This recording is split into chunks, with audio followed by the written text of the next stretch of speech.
আসন্ন পবিত্র ঈদ উল ফিতর উপলক্ষে বাংলাদেশ রেলওয়ে আন্তনগর ট্রেনের অগ্রিম টিকিট অনলাইনে বিক্রি শুরু হতে পারে 14 মার্চ। এবারও সব অগ্রিম টিকিট বিক্রি হবে অনলাইনে। কাউন্টারে কোনো অগ্রিম টিকিট বিক্রি হবে না। রেল ভবনে 4 মার্চ দুপুরে বাংলাদেশ রেলওয়ের মহাপরিচালকের সভাপতিত্বে ঈদ উল ফিতর উপলক্ষে প্রস্তুতিমূলক সভায় এসব সিদ্ধান্ত নেওয়া হয় বলে সভাসূত্র জানিয়েছে। সূত্র জানায়, ঈদ কেন্দ্রিক রেলওয়ের কর্মপরিকল্পনা অনুযায়ী 14 মার্চ দেওয়া হতে পারে 24শে মার্চের আন্তনগর ট্রেনের অগ্রিম টিকিট। সেই হিসেবে ট্রেনের ঈদযাত্রা শুরু হতে পারে 24 মার্চ।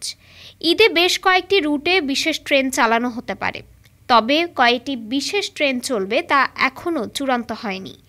যাত্রী চাহিদা অনুযায়ী রুট চূড়ান্ত করা হবে। ঈদযাত্রায় এবার প্রতিদিন ঢাকা থেকে 35,315টি অগ্রিম টিকিট বিক্রি করা হবে। সভায় অংশ নেওয়া রেলওয়ের কর্মকর্তারা জানান, সভায় ট্রেনে অতিরিক্ত ইঞ্জিন ও কোচ যুক্ত করার প্রস্তাব দেওয়া হয়েছে। ঈদযাত্রায় 36টি অতিরিক্ত কোচ যুক্ত করার পরিকল্পনা নেওয়া হয়। এগুলোর মধ্যে পাহাড়তলী ওয়ার্কশপ থেকে কিছু মিটার গেজ এবং সৈয়দপুর ওয়ার্কশপ থেকে কিছু ব্রড গেজ কোচ আনা হবে।